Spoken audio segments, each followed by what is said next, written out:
OVNI, phénomènes inexpliqués, témoignages, lumières étranges ou observations, zone parallèle, un lien avec l'inconnu.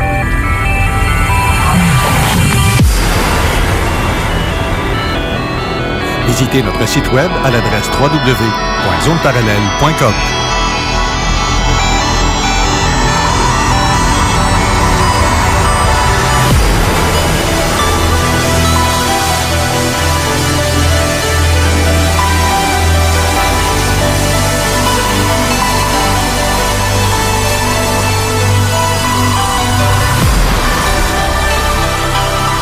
Voici Carole Lauzé. Bon samedi à vous tous et toutes et bienvenue dans la zone parallèle. Bonjour Steve Zuniga. Bonjour Carole. Ça va bien? Oui, à part qu'il fait frais.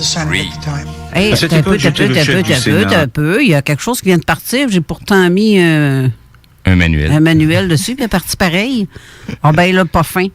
Là, pas fin. On va vous la faire entendre ce matin un extrait. Un extrait du documentaire qui s'appelle OVNI, Affaires d'État.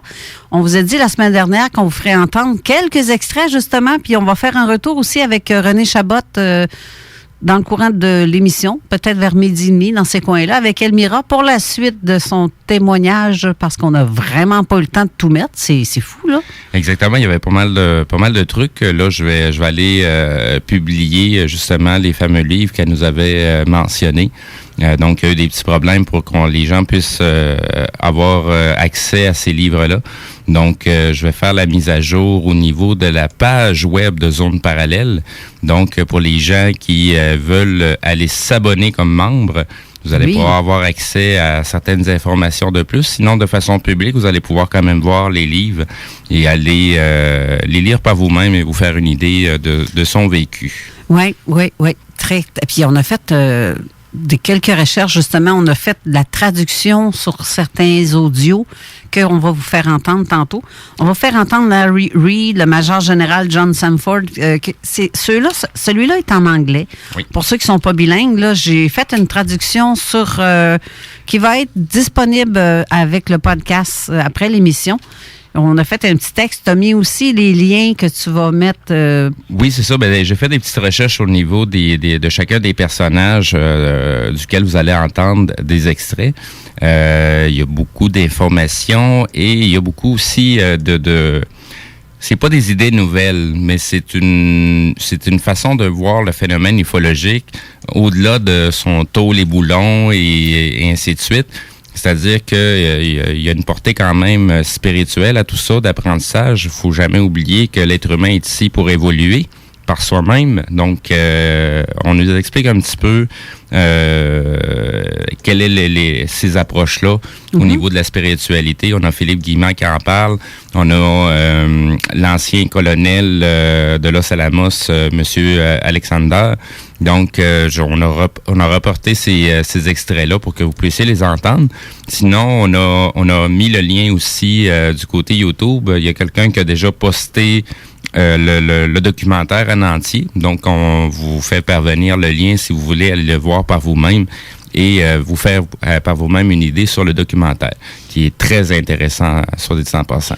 Tu parles de tous les boulons, là, surtout. Là, ça, c'est fabrication humaine, carrément, là. Expérimentation. Dans l'extrait, il y en a un qui est très de Monsieur Alexander qui dit, il y a une certaine époque, les gens voyaient des vaisseaux et parlaient de rivets et de boulons. Et puis, on sait assez pertinemment qu'aujourd'hui, on n'utiliserait rien avec des rivets pour être capable d'aller dans l'espace. Tu sais, à cette heure, c'est comme des shots de soudure, là. Tu sais? Oui. À rayon laser ou peu importe. Tout est fait à laser ou... penses-tu qu'ils vont faire tenir de quoi avec... Je sais pas, il me semble que je vois le petit extraterrestre avec ça, son impact, puis on va fabriquer la machine. Exactement. Fait que, tu sais, c'est toutes ces petites approches-là. Comme je disais dans d'autres émissions, tout est une question de vocabulaire. Le vocabulaire qu'on possédait à une certaine époque a évolué aujourd'hui. On utilise un autre vocabulaire pour expliquer encore les mêmes phénomènes.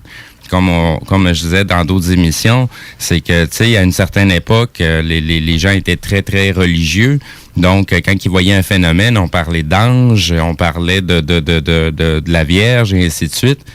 ça n'en reste que le phénomène, lui, il n'a pas changé. C'est encore le même phénomène. C'est juste la façon de l'interpréter ou de le verbaliser qui a changé. Donc, toute la portion vocabulaire a évolué, puis il va continuer à évoluer encore aujourd'hui. C'est loin de s'arrêter, tout ça.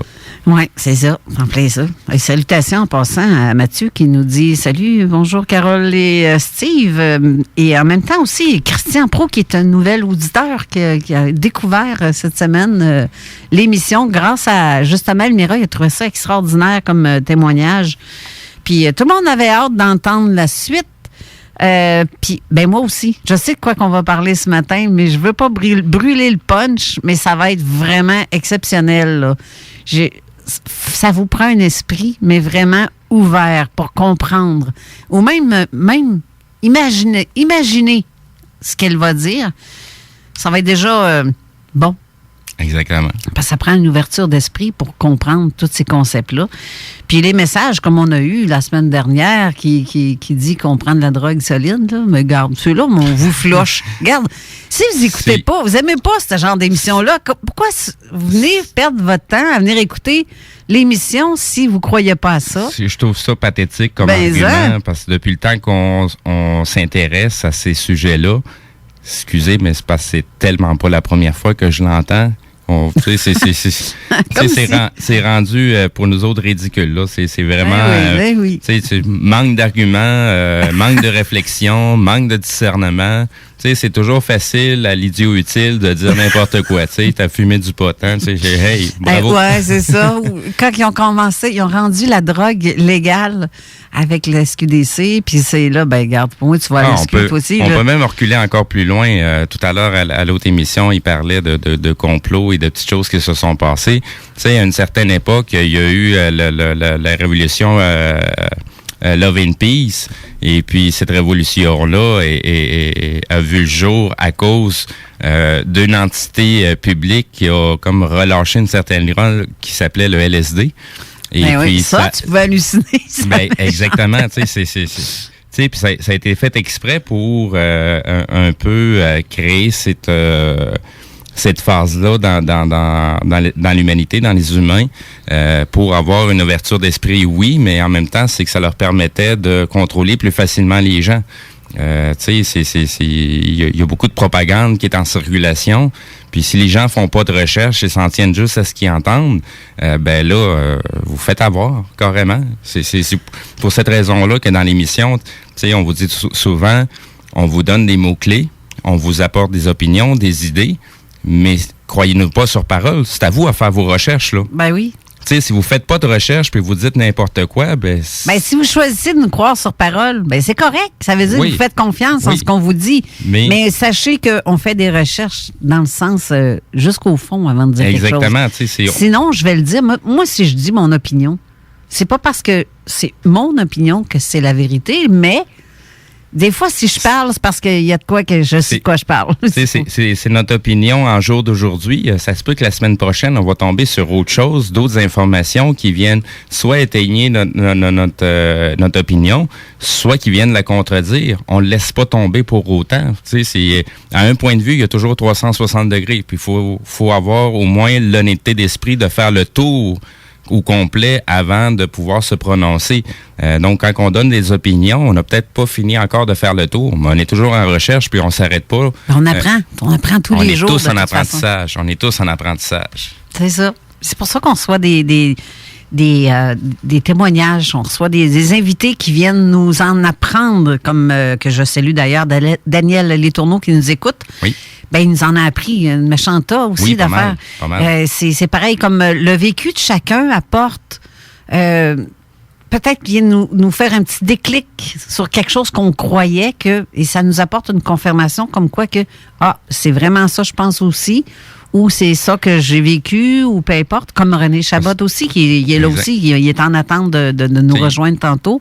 Il y a une petite différence entre savoir, comprendre, et prendre conscience de ce qu'on en comprend. Et puis quand on prend conscience, est-ce que notre vie change? Est-ce qu'en conséquence de ce qu'on a pris conscience, on a changé notre façon de fonctionner, de vivre, nos petites routines? Ça, c'est des sujets qu'on parle très, très rarement, surtout pour les gens qui ont vécu des phénomènes. Tu sais, qu'est-ce que ça leur apporte comme changement dans leur vie? Qu'est-ce qu'ils ont changé? C'est la partie évolutive du phénomène qu'on mentionne très peu souvent dans les ondes ou dans les recherches. Tu sais, on s'en tient très souvent au phénomène en tant que tel, mais c'est parce que le phénomène est beaucoup plus que ça. Il apporte quelque chose à l'humanité. Ouais. Fait que c'est cette portion-là qui est intéressante à discuter sur l'évolution psychologique des gens. Oui. Puis les choses les plus weird qu'on peut vivre et qu'on ne comprend pas, j'en ai vécu des affaires weird, moi. Fait que c'est pour ça que je suis capable de comprendre quand quelqu'un me raconte quelque chose, parce que j'ai vécu autant weird qu'eux autres, et que des fois, je suis pas capable de le comprendre, mais dans le fond, il y a des choses qui me font un petit clic en dedans qui me dit, ben, c'est normal.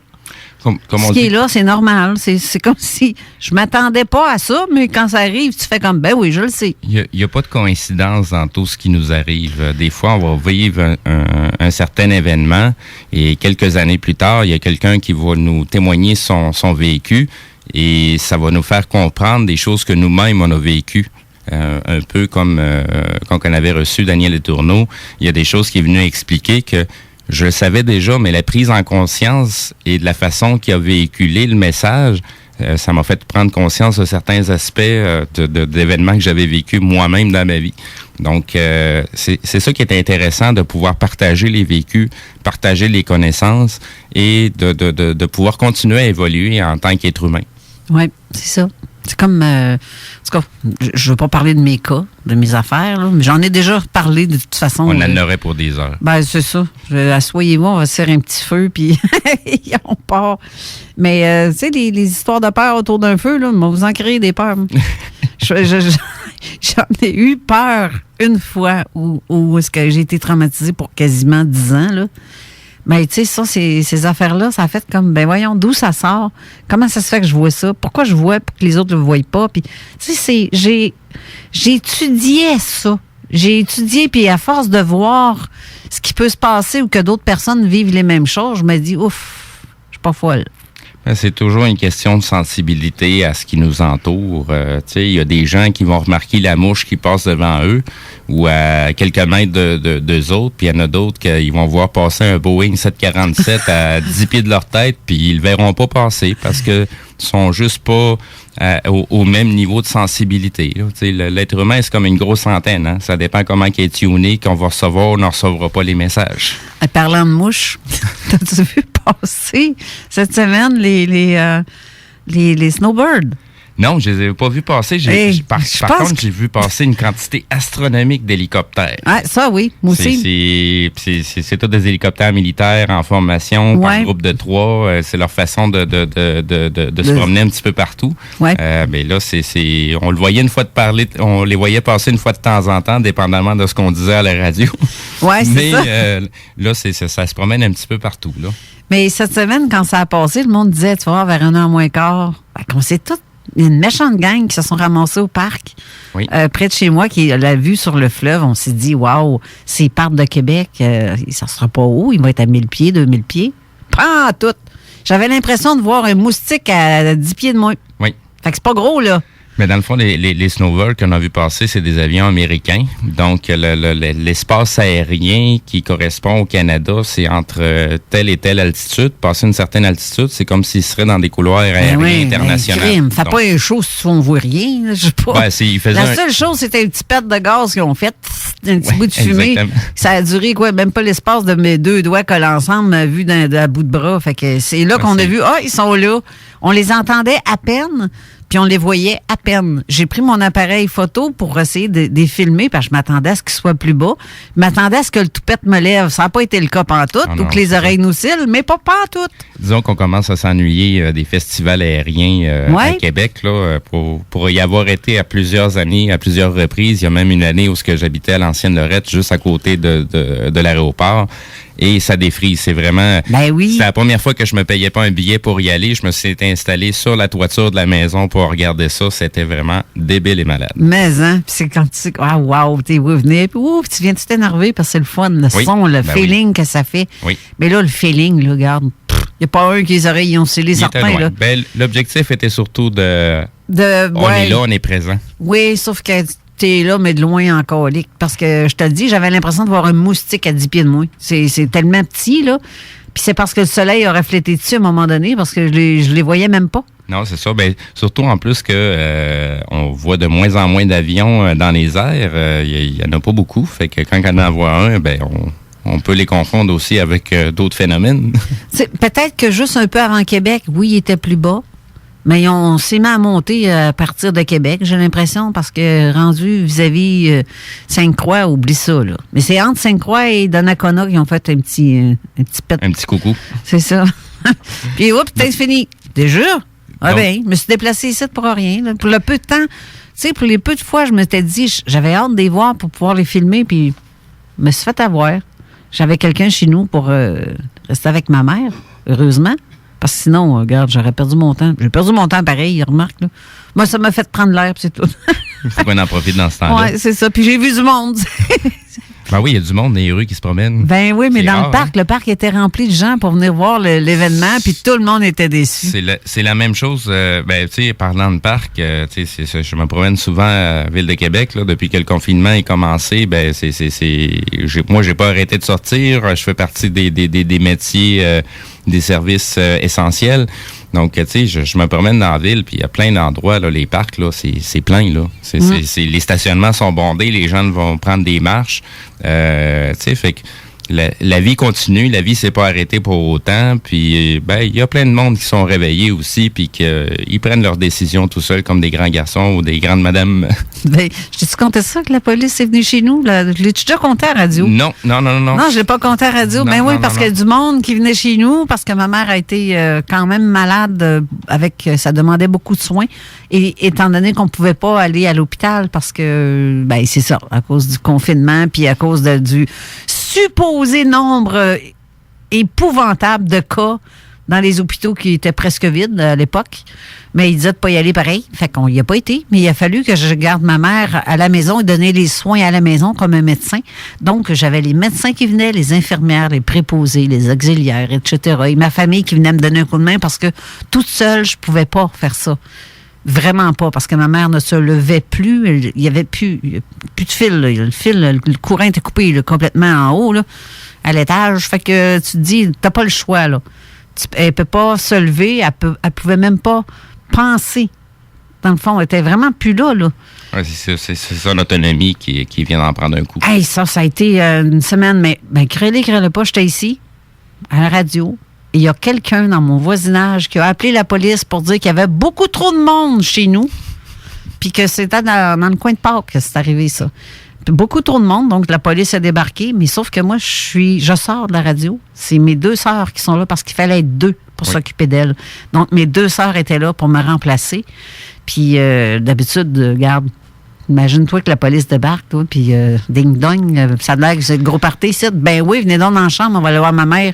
Exactement. Ça va y faire de la visite. Ma mère est en soins vraiment, là, on n'a pas le choix, là. Puis, vous allez en voir du monde, là. Le médecin vient, l'infirmière vient régulièrement. Ça arrête. Non, mais sérieux, j'ai donc bien des voisins stools. Ben, c'est pas... Quand même, s'arrêter pour faire un party, c'est-tu de tes affaires? Si je veux l'avoir, le maudit cochonnerie ou peu importe. Ça, on appelle ça du monde qui n'a pas de vie puis sont obligés de s'occuper de la vie des autres parce qu'eux-mêmes en ont pas. Ben, puis la policière qui est venue, elle a été très sympathique. Ben, moi, j'étais au téléphone parce que j'ai appelé ma sœur à la maison avant parce qu'il fallait que j'aille chercher une chaise roulante parce qu'on était rendu à cette étape-là. Puis c'est épouvantable. Quand ben voyons donc, oui. J'ai des voisins stools de même ou ben non, des passagers dans la rue, mais peu importe. Quand tu vois qu'il y a plein de chars devant la maison, ça veut pas dire que c'est parce que je fais le party, là. C'était loin d'être ça, là. C'est ça qui est pathétique. Comme on disait tout à l'heure, il y en a qui ont le jugement facile sans même se poser des questions. Il y a certaines personnes qui devraient commencer par se regarder dans un miroir et s'analyser un petit peu et porter du jugement sur soi-même avant d'en porter sur les autres. Ouais, c'est ça. Ben, en tout cas, je trouve ça niaiseux, fou et... ouf, t'as du temps à perdre, toi, à appeler la police. Imagine-toi, là, 1500 $ par personne qui font un rassemblement, mais là, dans mon cas, ils ne l'ont pas donné, là, parce que, tu sais, il va bien, c'est parce que ma mère est malade. Ben, s'il aurait fallu que je me ramasse avec un ticket en plus, ben voyons donc, tu sais, ça a arrêté. Mais la policière qui est venue, elle a été vraiment logique. J'étais au téléphone avec ma sœur à ce moment-là, quand la policière est rentrée. Mais j'entendais tout ce qu'elle disait. Puis, Heureusement qu'il y a encore des gens qui ont du discernement. oui, ben, pas tout le monde, m'a dit. Bon, bref, là, je parle de moi, puis de moi, là, mais ça va faire. Il est rendu 12h20, donc on va faire entendre l'extrait où on entend Larry Reid, le major. On a Edgar Mitchell aussi, tu l'as mis, l'extrait de ça, la radio. Oui, Edgar exactement. Mitchell, c'est l'ancien astronaute qui a été le 6e à avoir été sur la Lune, Exactement. je crois. Avoir marché sur la Lune, oui. C'est ça, puis lui a fait une interview avec Kerrang Radio. Ça, c'est en anglais, mais en gros, après, on va vous dire... Dans le fond, c'est du côté de la page Zone Parallèle, la page web, et non pas la page Facebook. Les traductions je vais les rendre disponibles, je vais publier les articles. Ouais. Donc, ce qu'on a mis les informations, je vais quand même remettre certains liens au niveau de la page Facebook de Zone Parallèle. Donc, j'en profite en même temps. Si les gens ont des questions ou des commentaires, vous allez pouvoir nous contacter via SMS ou 581-500-1196. Sinon, du côté de la page Facebook de Zone Parallèle, juste en dessous de la publication de l'émission d'aujourd'hui. Et voilà. Et sur ce, je vais mettre l'extrait à ce moment-là et je vous reviens. On vous revient tout de suite après. Larry Reid. À cette époque, j'étais le chef du Sénat et j'ai parlé au sénateur d'Hawaï, Daniel Inouye, et au sénateur de l'Alaska, Ted Stevens. Ils étaient tous deux représentants du comité des crédits. C'est lui qui détermine où les crédits pour la défense sont investis. Il contrôlait aussi ce qu'on appelle les fonds secrets, des lignes de budget noirs qui n'apparaissent nulle part. C'était secret, c'était classifié. Et je leur ai demandé de se rencontrer dans une chambre sécurisée du Capitole. Là, je leur ai exposé les faits. Et je leur ai dit que je voulais qu'on dépense de l'argent pour essayer de comprendre de quoi il pouvait bien s'agir. L'armée des États-Unis a dit OK. On n'a plus besoin de garder tout cela secret. Donc, les pilotes peuvent rapporter ce type de phénomène sans avoir peur pour leur carrière. Dorénavant, ils peuvent rapporter cela à leurs supérieurs. Avant, ils ne pouvaient pas le faire. Ce que je veux dire, c'est qu'on pensait que ces objets n'apparaissaient que dans les airs. Mais ce n'est pas vrai. Il y a eu des phénomènes inhabituels dans l'eau, sous la mer. Et pas une seule fois, mais plusieurs fois. Les gens racontent d'étranges phénomènes survenus à des bateaux, interrompant parfois même leur communication radio. Donc oui, je pense que c'est extrêmement important de faire tout ce que l'on peut pour comprendre de quoi il s'agit. Il y a eu beaucoup d'événements rapportés. Et la technologie embarquée à bord des avions s'est aujourd'hui beaucoup améliorée. Ils peuvent prendre des photos de ces phénomènes, et on a d'excellentes photos de ces objets. Sont-ils une menace ? J'en sais rien. Mais je sais que nous ne pouvons pas juste détourner la tête et faire comme s'ils n'existaient pas, car ils existent. S'il y avait autant de secrets, c'est parce que les gens ne comprenaient pas ce qui se passait. Et plutôt que d'effrayer la population, ils l'ont juste ignoré, en espérant que cela disparaisse. Mais ça n'a pas disparu. Et aujourd'hui, l'armée est obligée de faire quelque chose parce que maintenant, il y a trop d'événements. Parce que les pilotes d'avion n'ont plus peur de dire ce qu'ils ont vu. Major Général John Samford. I am here to discuss the so-called flying saucers. The Air Force interest in this problem has been due to our feeling of an obligation to identify and analyze to the best of our ability anything in the air that may have the possibility of threat or menace to the United States. In pursuit of this obligation, since 1947, we have received and analyzed between 1,000 and 2,000 reports.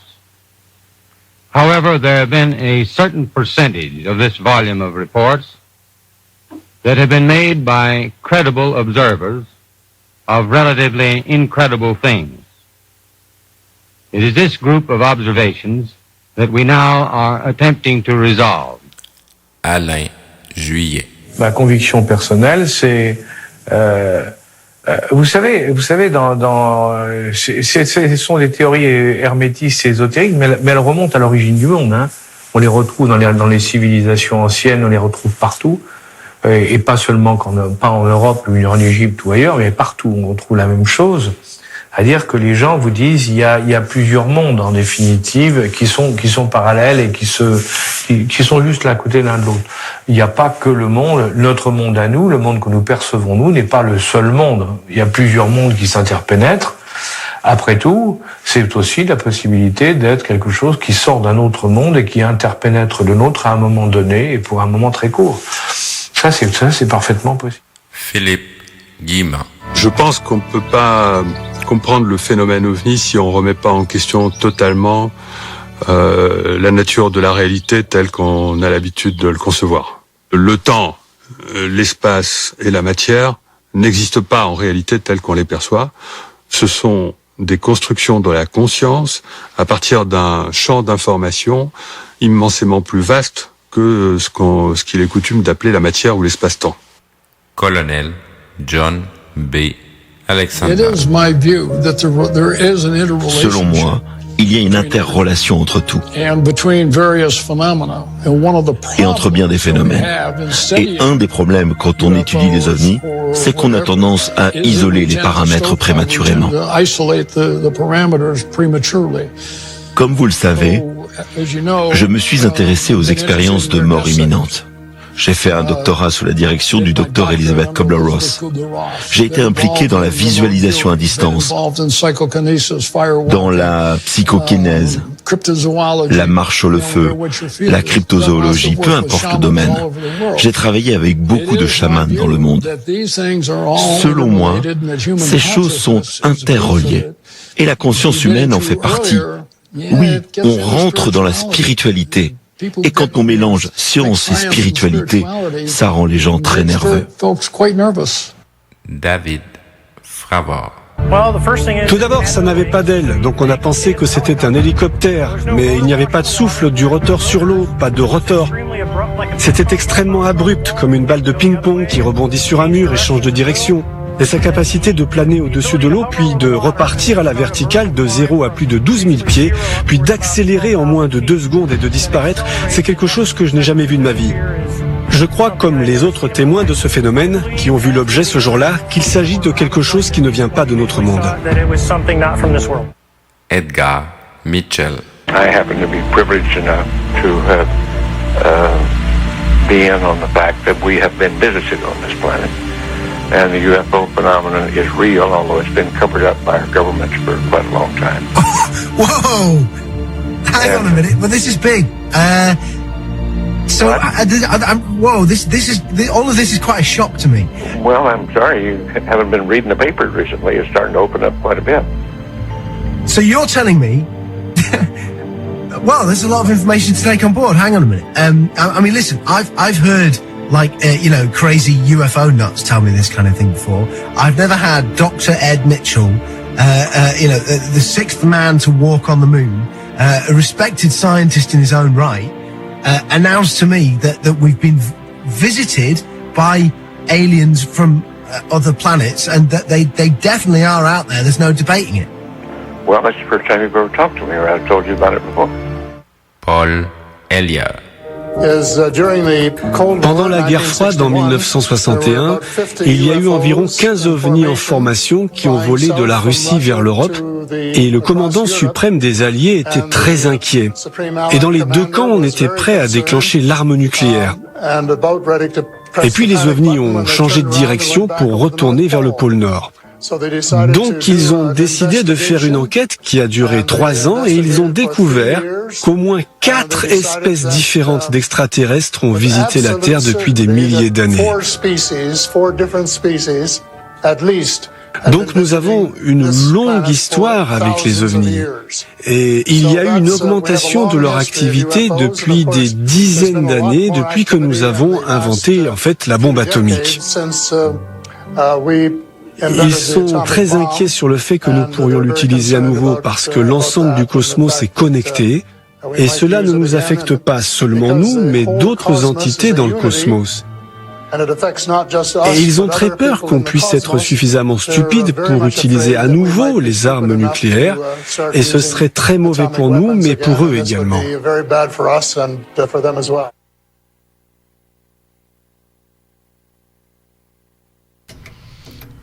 Ça termine comme ça. C'est-tu pas merveilleux? Oui, beaucoup d'informations. C'est des extraits justement du documentaire OVNI Affaires d'État, produit par Galaxy. Je le nomme parce que je leur laisse par quand Planète même. Plus. C'est ça, sur Planète Plus, qui sont leurs diffuseurs. Mais je monte à les nommer pour être sûr. On ne sera pas dans le chenoute. Ça lui donne le crédit parce que le crédit leur appartient. Exactement. Mais avez-vous remarqué ce que Paul Hellyer dit? Qu'en 1961, les ovnis se sont dirigés vers le pôle Nord. Oui. C'est fou, hein? Ben c'est surtout, il mentionne aussi par rapport à certaines vagues d'ovnis, quand on écoute tout le documentaire en entier, là, il y a de l'information à laquelle certaines vagues d'ovnis suivaient soit des essais nucléaires, soit la construction de certaines bases où il y avait des silos de lancement. Donc, le nucléaire les préoccupe beaucoup parce que ça a quand même une grande portée, pas juste au niveau de l'humanité de notre planète, mais dans notre système solaire, à chaque fois qu'une explosion a lieu, ben ça en emmène des conséquences beaucoup plus grandes et graves qu'on peut le présumer. Mais qui sortent là, c'est bizarre que le monde ne comprenne pas qu'est-ce que tu fais là. Tu sais, ils touchent pas à ça, comme qu'ils disent dans l'annonce. Oui. Tu sais, je sais pas, je comprends pas les gens voient, mais qui, en tout cas. Je vais me garder une petite gêne de ce que je pense. Ouais, je pense que c'est ça que je vais faire. Je vais être sage. Mais le truc que je voulais dire en venir, c'est que ça s'en va vers le Grand Nord. Et il y a eu des théories comme quoi il y avait un trou dans le coin du Grand Nord. Ben c'est dans le fond ce qui a déjà été mentionné sur la Terre creuse. Ouais.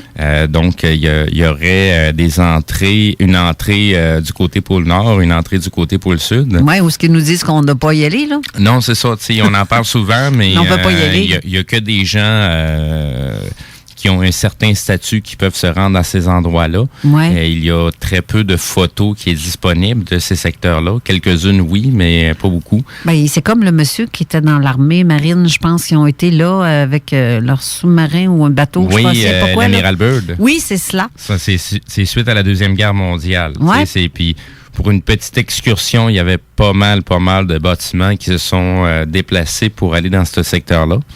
Donc, selon les rumeurs, ça aurait fait suite à l'installation de certaines bases nazies. Donc, l'armée américaine aurait envoyé un cortège pour aller voir qu'est-ce qu'il en était. Et selon, je vais en rester à la rumeur pour garder une atténuation, mettons. L'amiral Byrd, il serait parti avec une certaine quantité de bâtiments navals et ne serait pas revenu avec la même quantité. Donc, quelques-uns ont sombré. Donc, faites vos recherches sur le sujet. C'est très intéressant à aller voir qu'est-ce qu'il y en est, mais ça en découle sur un paquet d'autres sujets qui sont connexes à cette fameuse histoire-là. C'est comme aussi le Edgar Mitchell, quand il parle au gars de la radio, que t'entends la réaction du gars. Wow, wow! Oui. Hey, écoute, il dit en plus, exact. Des fous d'OVNI. Oui. Ça veut dire que vraiment, lui, il fait partie des sceptiques qui a traité tout le monde de fou. Exactement. Ceux qui s'intéressent au sujet OVNI. Mais là, ils viennent d'en avoir plein la gueule. Ben, c'est arrivé en 2008, là?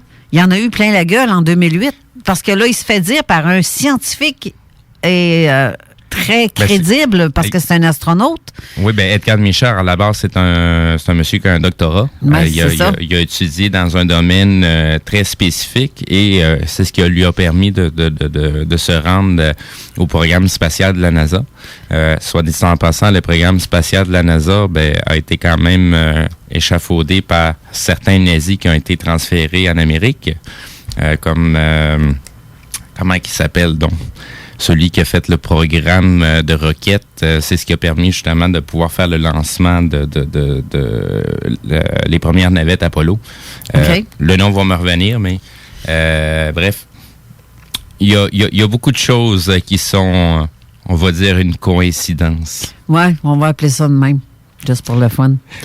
Bon, regarde ce qu'on va faire maintenant. On va aller à la pause pour ensuite parler à René Chabot. Exactement. Et Elmira. Donc, juste une petite parenthèse avant qu'on parte à la pause. Pour les auditeurs sur la page web, j'ai commencé déjà à mettre les liens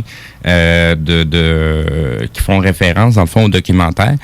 Sinon, comme je disais tout à l'heure, du côté de la page web de Zone Parallèle, donc zoneparallèle.com, vous allez pouvoir aller voir les articles qui viennent d'être publiés. Donc, vous allez pouvoir aller chercher les informations supplémentaires qu'on avait déjà préparées. D'accord. Alors, ne quittez pas, on revient tout de suite après.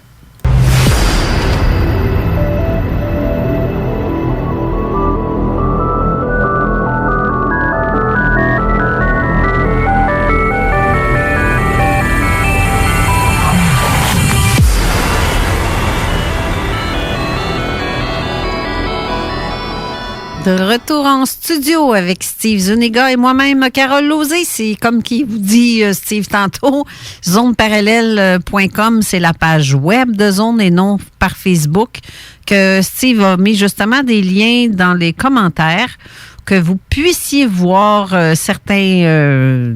Mais les articles ont été partagés, le lien a été partagé sur la page Facebook de Zone Parallèle, en dessous de l'émission d'aujourd'hui. Ouais. Mais si les gens veulent continuer à suivre un peu qu'est-ce qu'on fait, parce que notre saison s'achève bientôt, dans quelques semaines, on va être en vacances. Donc, durant les vacances, on va continuer à nous adonner à nos passions. Donc, je vais poster d'autres articles au niveau de la page Zone Parallèle qui vont faire suite, soit avec des émissions qui vont arriver pour la prochaine saison ou des articles sur les émissions précédentes.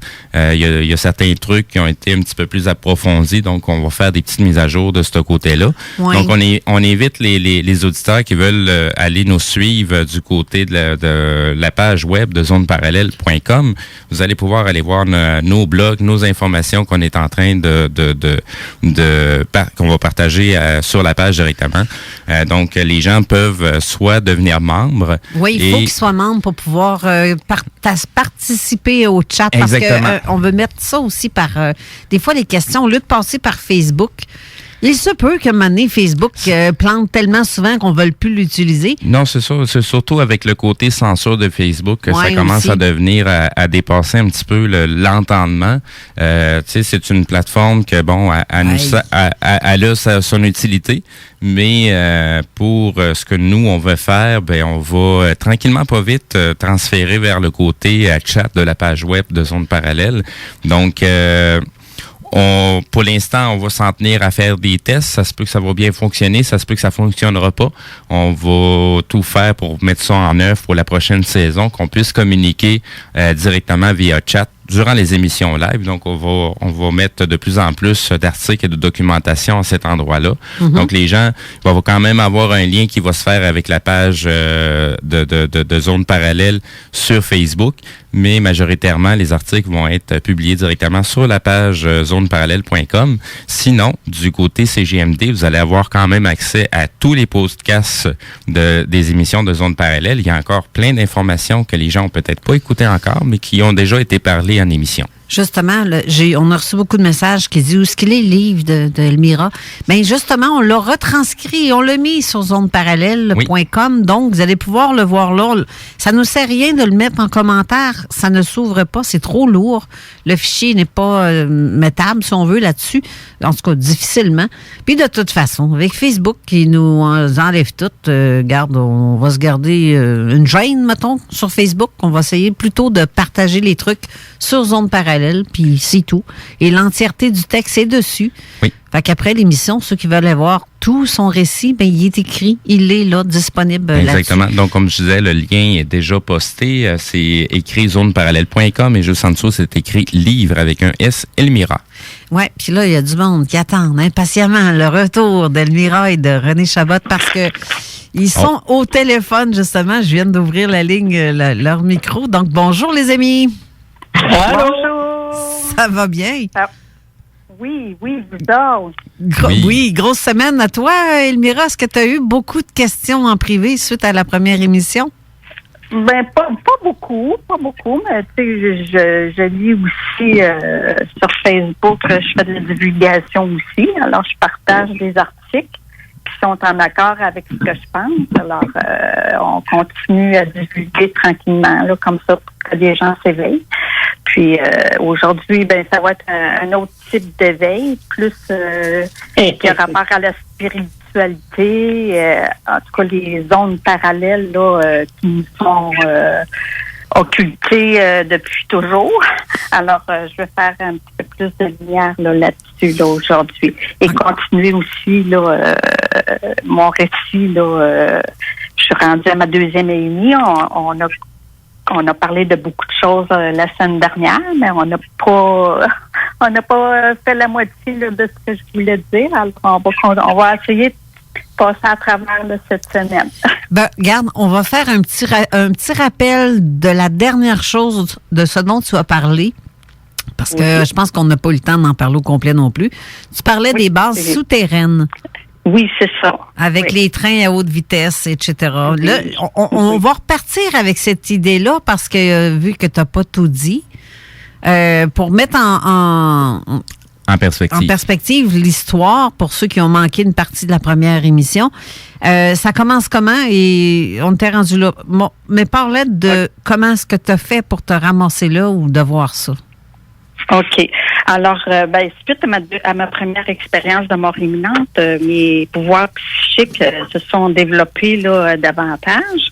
Puis, par contre, les voyages astrales ont diminué.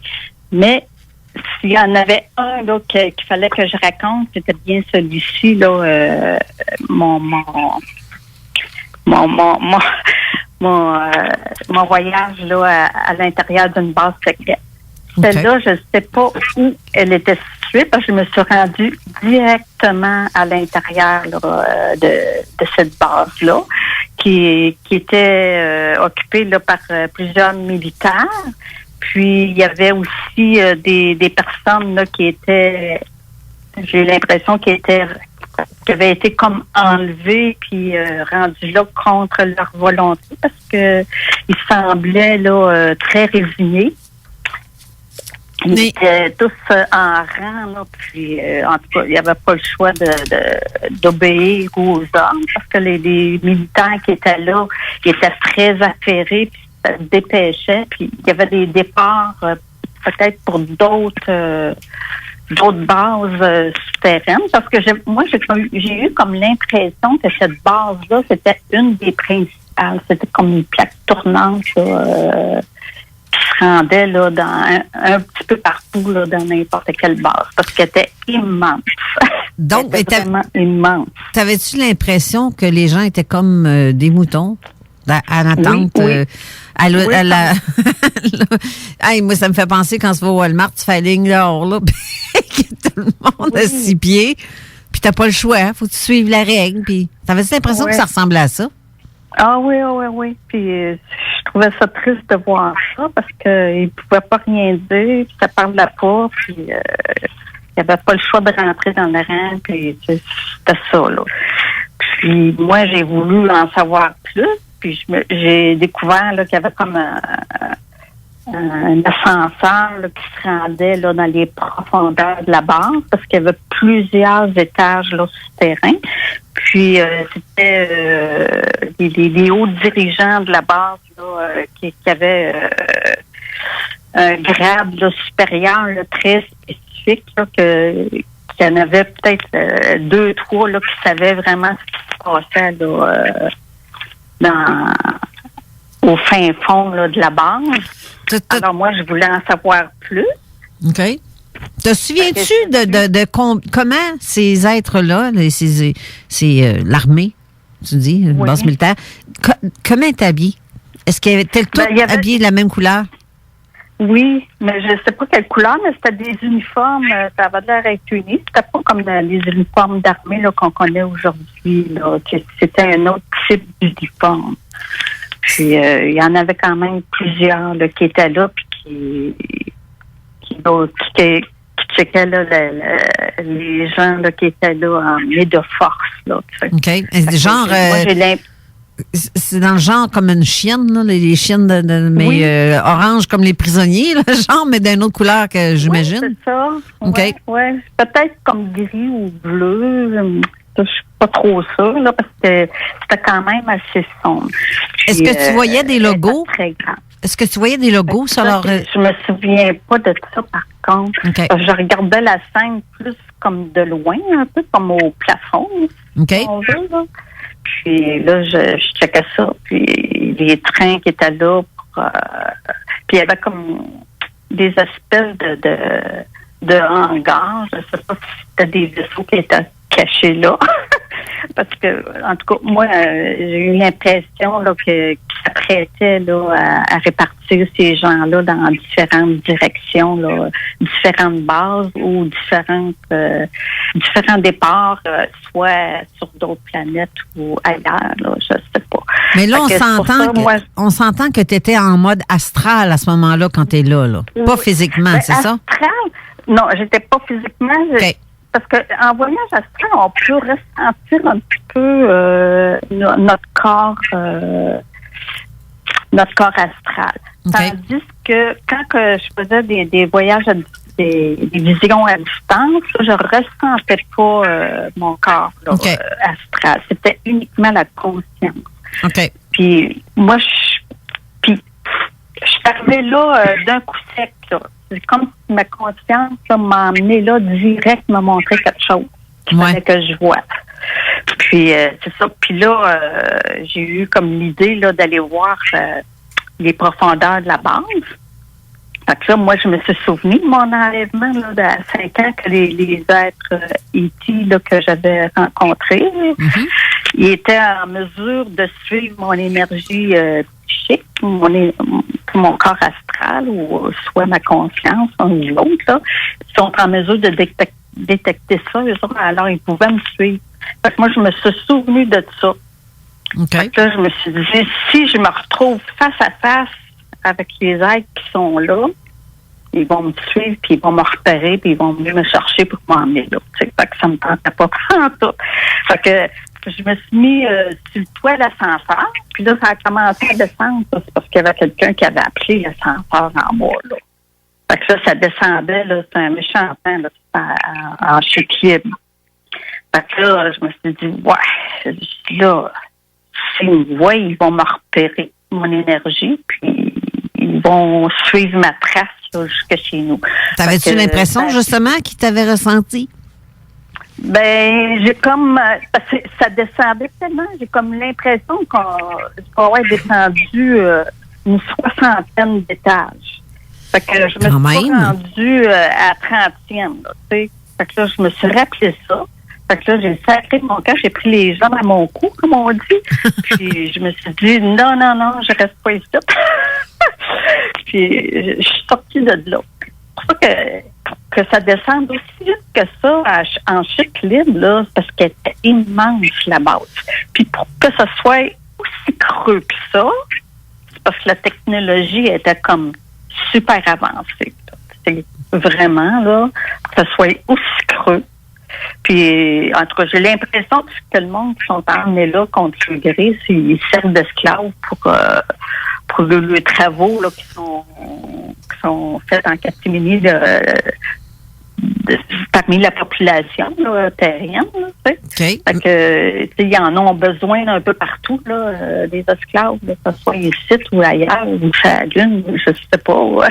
Mais là-dessus, René, est-ce que, parce que j'aimerais avoir ton opinion sur ça, le fait que les gens soient là, peut-être contre leur gré, penses-tu, d'après toi, René, que ces personnes-là étaient sous hypnose? Ceux qui étaient là contre leur gré? Oui. Non. Ça serait volontaire, d'après toi? Ah non, c'est pas volontaire. C'est les gens qui disparaissent un peu partout. C'est où tu penses qu'ils se ramassent dans certains cas? Tu sais, comme j'avais marqué dans le texte, ceux qui ont disparu des fameux avions lors des attentats, sont où, eux autres? Oui. L'avion s'est écrasé pas loin de Pittsburgh. Il n'y avait aucun corps, il n'y avait rien. Les avions qui se sont supposément écrasés dans les tours, il n'y en avait pas d'avions. Fait que les gens qui étaient dans les avions, ils sont où? Ben, tu vois, qu'est-ce qui s'est passé à Washington, là, tu parles, là? Mais ils ont quand même trouvé le passeport intact là, d'un des... C'est une joke. Ben, tu vois, mon chum, il travaillait sur les camions, mais c'est ton cousin, je pense, Alain. Hein? Il était là quand c'est arrivé. Il n'a jamais vu aucun avion arriver là.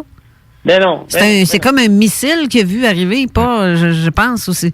Mais même les pièces qui ont été retrouvées au sol des fameux avions ne correspondent même pas au type de moteur. Les moteurs sont tellement immenses, puis ce qu'ils ont trouvé, c'est quasiment un petit peu plus gros que le moteur d'un Cessna. Ben, c'est un flash, comme Alain vient de me dire. C'est un flash qu'ils ont vu là, à Washington, et non un avion. Pas en tout. Puis pourquoi que quand que la supposée avion s'est écrasé dans le Pentagone, pourquoi tout de suite les agents du FBI, de la CIA sont arrivés là avec l'armée, ils ont tout ramassé les pièces qui étaient au sol alors que c'était toutes des preuves, supposément, et on l'a vu live à la TV, ils ont sorti quelque chose sur une palette abriée d'une bâche bleue, là, pour tout recouvrir, puis garder ça caché.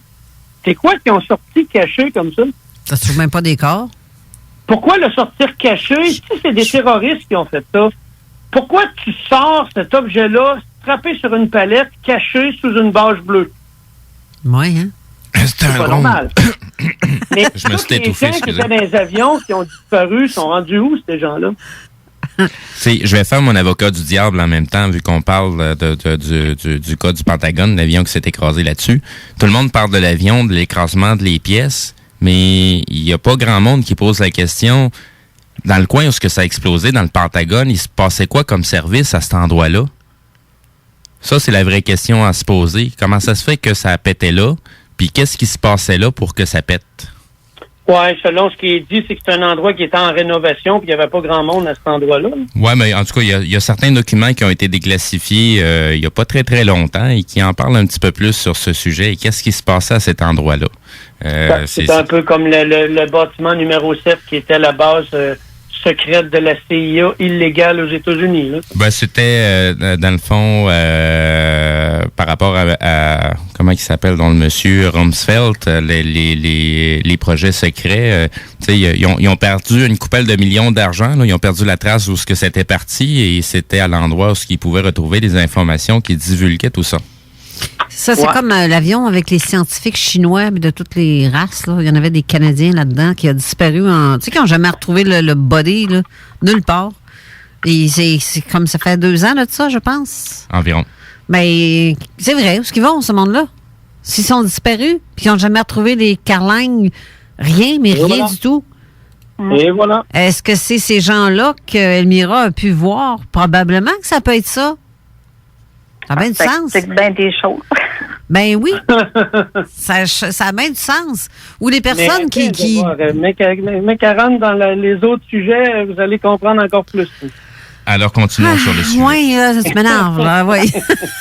Mais je voulais quand même avoir ton point de vue pour ce qui est des gens, si ça aurait pu être des gens qui sont hypnotisés ou qui sont sur le contrôle, comme par le MK Ultra, pour dire, regarde, toi, tu bouges pas, tu vas faire un beau petit mouton sage et tu vas faire ce que je te dis. La population, en général, est sous hypnose, puis les gens s'en rendent même pas compte. C'est ça. Comme je disais tantôt, va juste au Walmart. Programmer les gens, c'est juste des jeux de mots. Là. C'est très facile de programmer des gens. Ce ne sont que des jeux de mots. Et pour t'assurer que les jeux de mots entrent, il faut que tu surcharges la partie auditive et la partie visuelle.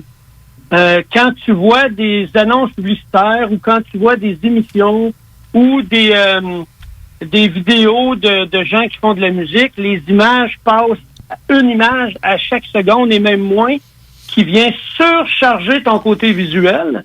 Et pendant que tu as quelqu'un qui parle rapidement, tu as juste à parler rapidement et sortir plein d'infos. Puis plus tu parles rapidement, puis plus les infos sortent, plus le cerveau gauche vient surcharger, puis plus il est moins capable. Ça fait qu'il est moins capable de suivre la conversation. Puis à ce moment-là, tu as accès totalement à l'autre partie qui est l'inconscient, puis lui, tu peux y parler. Fait que plus tu parles rapidement, puis tu sors plein d'infos, la personne, à un moment donné, elle fait, attends une minute, là, tu sors trop d'infos, là, je suis capable de te suivre. Ouais, mais c'est ça le but, c'est parce que je veux te programmer. Mais même dans le rythme de certaines musiques sont là pour nous faire rentrer en transe, carrément. Ouais. Ben oui, c'est toutes des vibrations. Si tu veux entrer quelqu'un en transe, si vous voulez rentrer en transe facilement, pitchez-vous plein d'images avec plein d'informations, puis de la musique en même temps, vous allez voir que votre cerveau gauche sera pas capable de gérer parce que lui, il gère 5 à 9 infos à la fois maximum. Une fois qu'il y a ces informations-là de rentrer, lui, il essaye de suivre, il n'est plus capable. Alors que l'inconscient, lui, il en gère 2 300 000 en même temps. Fait que lui, il continue de suivre, mais c'est lui qui peut programmer. En tout cas, on va retourner avec Elmira. Ben oui. Ça, on va faire une émission. Mais on va faire une émission spéciale avec toi, René, là-dessus, sur la MK Ultra. Ça me prend ça parce que tu m'as envoyé des documents cette semaine, puis je fais, ben voyons, Simonac, là, regarde, comment ça se fait que le monde ne croit pas à ça? Hey, ils prennent la CIA ou le FBI pour des gens de haute. C'est toutes des smarts, là, pour eux autres, là. Ben, moi, j'ai vu aux États-Unis une poursuite de 3 agents du FBI qui poursuivaient l'État pour avoir servi de candidat Manchouman. Ben, regardons ça. Ben, que je suis donc surprise. Il s'est réveillé. Ils se sont réveillés. OK, on continue Elmira parce que... Ah, ben, attends un peu, là. Mais Elmira, je viens de voir ça. Il est rendu à 1 heure. La pause? Ben oui! Je vais te laisser nous envoyer à la pause, Elmira. Va donc, fais donc ça. Bon, ben, bonjour tout le monde. Ça sera pas long. On va continuer là, l'émission là, avec moi, René, ainsi que Caroline. Dans pas très long, on vous revient tout de suite après la pause.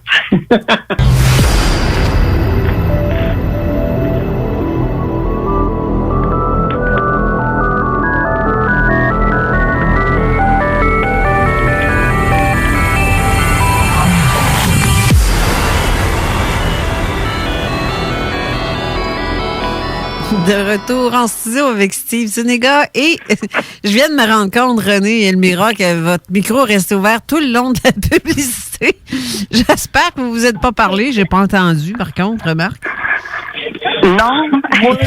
OK, vous avez été sage. Une chance. Sinon, on aurait tout entendu ce que vous disiez durant la pause. Mais tu sais, avec la dernière intervention, ce que... René est en train de mentionner, Elmira aussi, ça m'a fait penser à un vieux film des années 80, L'Invasion Los Angeles. Je sais pas si vous vous rappelez de ce film-là. Là. Ah oui. Allez réécouter ça, les auditeurs. Là. C'est vieux, c'est un film d'époque, mais Colin, que c'est encore d'actualité. Avec des effets spéciaux aux poches, mais c'est bon, l'idée est bonne pareil. C'est ça, c'est l'idée un peu qui est véhiculée là-dessus, qui parle plus de l'actualité d'aujourd'hui que de cette époque-là, que c'était vraiment avant-gardiste comme film, là. Bon, on dit c'est de la science-fiction. Oui. OK. On était rendu où, Elmira? Merci de ta pause en passant, c'était excellent. Oh, ben, je suis pas bien bonne. Ben, t'as bien fait ça! C'est la première fois. C'est la première fois que je demande à quelqu'un, un invité, de nous envoyer à la pause. Mais t'as bien fait ça. On était rendu à sa 2e EMI, là. Oui, c'est ça. 2e EMI. Bon, ben, pour ceux qui n'ont pas écouté là, l'émission du 2 mai, alors je vous invite à la réécouter parce que c'est la suite, là, la 2e EMI, là, ça va faire suite, là, à ça. Donc, bon, alors, je suis rendue là. La 2e EMI, ça s'est passé là, à 18 ans. Là, j'étais à la fin de l'adolescence, jeune adulte. Moi, j'avais vécu là, des expériences là, très difficiles. Alors, là, j'en pouvais plus là, de vivre ça. Alors, moi, j'étais comme choquée là, que la vie m'amène toutes ces expériences négatives-là. Alors, un soir, là, dans mon lit, là, j'ai demandé là, à la source là, qu'on ait une bonne conversation, là, parce que là, je voulais avoir les réponses. Là. Pourquoi que je vivais ces choses difficiles là. Alors, je me suis concentrée là, pour espérer un voyage astral. Puis, ça s'est passé. Ça faisait longtemps là, que j'en avais pas vécu. Alors, à un moment donné, ben, je suis sortie de mon corps. Puis là, je me suis dit, je suis sortie, j'ai réussi. Fait que là, je me suis regardée. J'ai dit, ben, voyons donc, j'ai pas de l'air à respirer. Je suis morte. Il y en a qui font de l'arythmie, pas de l'arythmie, mais qui arrêtent de respirer là, dans le sommeil. De l'apnée. Donc, l'apnée du sommeil. je me suis dit, pourquoi ça doit être ça, de ça que je suis morte. En tout cas, fait que là, je me suis pas trop posé de questions, je me suis pas attardée à mon corps non plus. J'étais assez contente d'avoir sorti. Fait que là, je me suis élevée. Puis nous, on restait là au premier étage. Alors là, j'ai sorti de mon corps jusqu'au plafond. Là, j'ai traversé l'appartement du deuxième puis du troisième. Là, j'étais rendue à l'extérieur là, du bloc où je restais. Fait que là, je me suis élevée. Fait que là, j'ai vu le quartier. Après ça, j'ai vu plus loin, encore plus haut. Puis je m'élevais encore plus. Puis là, j'ai vu les nuages. Puis là, je commençais à voir la planète là, de plus en plus petite. En passant, elle est ronde. Elle est pas plate. C'est-tu comme le papier de toilette, ça? Merci de nous le confirmer. Oui. Fait que là, elle est ronde. Fait que là, je m'élevais très rapidement, là, puis ça s'est passé vite, là, ça n'a pas été long. Fait que là, je me suis sentie comme un astronaute. C'est donc bien le fun, tu sais, je suis aux premières loges, puis j'ai pas besoin d'être habillée en astronaute, puis tu sais, j'ai pas besoin d'air pour respirer, c'est donc bien le fun. Fait que là, je suis allée sur la Lune. Fait que là, je me suis assise dessus. C'est comme si quelqu'un qui est en camping qui s'assit dehors et qui regarde la Lune. Ben moi, j'étais assise à la Lune puis je regardais la Terre de loin. Puis je trouvais ça donc bien beau. Fait que là, je regardais la Terre puis je regardais les autres planètes, mais elles étaient très, très loin des autres planètes. Là. C'était très noir puis je voyais pas vraiment d'étoiles, mais ça me semblait très loin. À un moment donné, je me suis dit, un petit chien de soleil, je vais aller voir ça, ce soleil-là. Ça m'intriguait, ça. J'ai dit, de quoi c'est fait, le soleil, tu sais? Il n'y a jamais de satellite qui s'est approché de là parce que c'était trop chaud, en tout cas. Fait que là, je pars.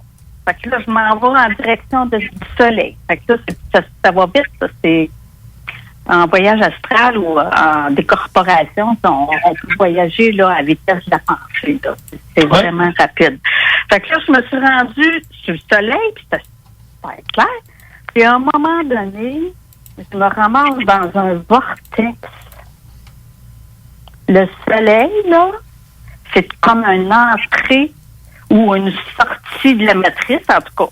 Fait que là, je me suis retrouvée dans le tunnel, le fameux tunnel là, que plusieurs, là, ceux qui font des réunions font. Parce qu'à la première réunion, j'ai pas eu de tunnel du tout. Je me suis rendue directement là, dans l'au-delà. Mais par contre, cette fois-ci, j'ai pris un tunnel. Fait que là, je embarque dans le tunnel, puis là, ça allait vite. Là, la vitesse, là, c'était plus vite que la lumière. Ça, j'en suis convaincue, ça allait plus vite que ça. À un moment donné, je me suis ramassée dans un autre tunnel, mais blanc cette fois-ci. Il était plus lumineux. Puis là, il y avait comme des espèces de créatures, des gargouilles. Ça ressemblait aux gargouilles là, de l'aéroport de Denver. Là, je ne sais pas s'il y en a qui ont déjà vu des images, là, des statues qui sont là, les gargouilles. Mais ça ressemblait à ça. Je vais les rajouter en commentaire. OK. C'est beau. Fait que là, je voyais ça, il y avait plein de créatures qui me frôlaient mon corps éthérique. Puis là, je sentais encore mon corps, là, psychiquement, là, je ressentais mon corps. Puis, il me frôlait, puis, tu sais, il me donnait des coups, puis, tu sais, il essayait de me tirer, là, dans le bas astral. Parce que j'ai déjà eu une expérience là, vers 6-7 ans là, d'avoir été dans le bas astral. Puis je reconnais l'énergie là, qui était là. Fait que là, je me suis dit, là, il faut que je parte de là. Je commençais à avoir peur, là, tu sais. Puis il essayait de me tirer vers le bas, puis moi, j'essayais de monter. Parce que moi, mon idée le soir dans le lit, c'était d'aller parler directement là, à la source. Puis d'avoir des questions à mon existence, là, pourquoi je suis ici, puis pourquoi qu'on me fait vivre tant d'expériences négatives comme ça. Fait que là, moi, je voulais directement là, passer là, dans l'au-delà, à me retrouver là, là, au même endroit où j'étais là à 9 ans. Fait qu'à un moment donné, ben là, les gargouilles, là, ils n'arrêtaient pas de me frôler et de me faire peur. Fait que là, j'ai dit, là, c'est assez, là, ça va faire. J'ai plus peur de vous autres. Puis là, chez moi, tranquille. Puis c'est à ce moment-là que j'ai repris confiance, que j'ai continué à m'élever plus haut. Puis là, ça a disparu, là, le bas astral, là, il s'est estompé de lui-même, puis moi, j'ai continué à monter. Fait que là, je montais, puis c'était comme fractal, un petit peu, là, c'est des plans de conscience, parce que à un moment donné, je me suis retrouvée au même endroit qu'à l'âge de 9 ans. Et je dis, yes! Je suis rendue. Fait que là, je dis, là, je suis vraiment morte, là. Puis, c'est comme si je me réveillais. Parce que sur Terre, on a l'impression qu'on est réveillé. Mais quand on meurt, entre guillemets, parce que moi, j'appelle ça se réveiller, là. Mm-hmm. Quand on meurt, on se réveille du plan qu'on vit ici présentement, la réalité 3D. Fait que là, je me suis rendu compte que la vie ici sur Terre, c'est un rêve. C'est un hologramme parfait, là, une réalité virtuelle. Fait que là, j'étais dans cet espace-là. Puis là, on m'a fait voir là, sur un espèce de grand écran là, toute ma vie, de ma naissance jusqu'à 18 ans. Alors, tous les événements que j'avais vécus, toutes les lignes parallèles, les futurs possibles, tous les êtres avec qui j'avais été en contact, que ce soit animal, végétal ou minéral, ou toutes les personnes. En tout cas, tout a une conscience. Puis là, on m'a montré aussi toutes les pensées des autres. Parce qu'on est toute une personne en fait. Fait que, il nous montre tout ça sur un espèce de grand écran. Puis là, j'ai comme eu l'impression de vivre dans chacune des autres personnes avec qui j'ai été en relation. Fait que, puis là, après ça, on me dit, est-ce que tu as bien aimé? De quelle façon tu as aimé? Toujours avec un grand amour, là. Tu sais, l'amour est super présent, là. Puis, c'est vraiment spécial ce que tu me racontes là, parce que je connais quelqu'un personnellement qui a vécu des choses semblables à ça. Ouais, et tu me racontes exactement les mêmes affaires. Elle a été sur la Lune, elle n'a pas été au Soleil, là, mais... Oui, c'est vraiment... c'est spécial. Moi, OK, continue. Ouais. Je voulais te... Fait que c'est ça. Fait que là, on a toute conscience de tout ça, puis ça se passe en même temps. Fait que là, on me demande, ben là... t'as pas d'affaires ici, toi, t'étais pas supposé de mourir. Fait que là, j'étais là, laissez-moi aller un petit peu, là, je trouve ça le fun ici, ça me tente pas de retourner. Laissez-moi profiter. Ben, c'est ça, parce que le temps est comme arrêté. Je pouvais pas dire si ça faisait 5 minutes ou 5000 ans, là. Okay. C'est pareil. Puis, c'était une lumière dorée, puis il y avait une musique là, extraordinaire là, qui venait de partout à la fois. Là. Alors ça, c'était vraiment spécial. Puis on est comme des points d'énergie. Là. J'avais plus de corps astral à ce moment-là. Là. J'étais comme de l'énergie. Puis j'étais mélangée avec les autres personnes qui étaient là. Les autres âmes, les autres personnes là, qui étaient décédées, là, puis qui attendaient eux autres aussi. Là. Fait que là, je me suis dit, ben, que c'est qu'ils attendent tout, tu sais. Fait que là, j'ai commencé à me poser des questions. Je dis, ben là, il doit y avoir d'autres choses, tu sais. Fait que là, à un moment donné, je me promenais, puis à un moment donné, je me suis rendu compte qu'il y avait comme une espèce de porte. C'est comme un passage énergétique là, sur des plans plus hauts. Okay. Là, je me suis rendue là, jusque-là. Puis, je me suis dit, ben là, j'aimerais ça aller là. Fait que là, il y avait comme une espèce de gardien qui était là, puis qui a essayé de me dissuader. J'ai dit, ben, coudonc, pourquoi qu'il essaye de me dissuader? Pourquoi qu'il veut pas que j'aille là? Fait que là, je me suis dit, ben là, ça, c'est pas là pour le fun, là. Il doit y avoir d'autres choses de l'autre côté de ça. Puis, ben, il essayait de me couper le chemin. Il voulait pas que je passe pantoute. Fait que là, il me dit, si tu vas là, tu vas mourir, tu n'existeras plus. Tu reviendras plus. Tu reviendras plus comme t'étais. OK. Ouais. Fait que là, j'ai dit, ben voyons donc. Tu sais, un être supposément divin, là, puis qu'on a supposément le libre arbitre, là, après, dans cet espace-là, qui me disent ça à moi. Non. Je dis, il doit y avoir d'autres choses là, qui se passent là, de l'autre côté. Tu sais, c'est le monde qui était là autour de moi. C'était comme une poche d'énergie qui contient toutes les âmes, en attendant là, les futures incarnations. Puis le monde qui était là, il ne se posait pas trop de questions. Je me suis dit, ben pourquoi qu'il reste là? Pourquoi qu'il n'essaie pas d'aller plus loin, tu sais? Fait que là, je dis, moi, j'y vais. Fait que là, je pars de là. Fait que là, il n'y a pas eu le choix de me laisser passer. Fait que là, tu y vas pareil. Elle dit, moi, j'ai une tête de cochon, je veux y aller. C'est ça. Exactement. Puis là, il a fallu que je sois ferme. Parce que ça ne tentait pas pantoute là, que je passe. Là, je me suis rendu compte que j'étais comme plus puissante que lui pour qu'il me laisse passer. Parce que c'était un être qui était supposément divin, tu sais.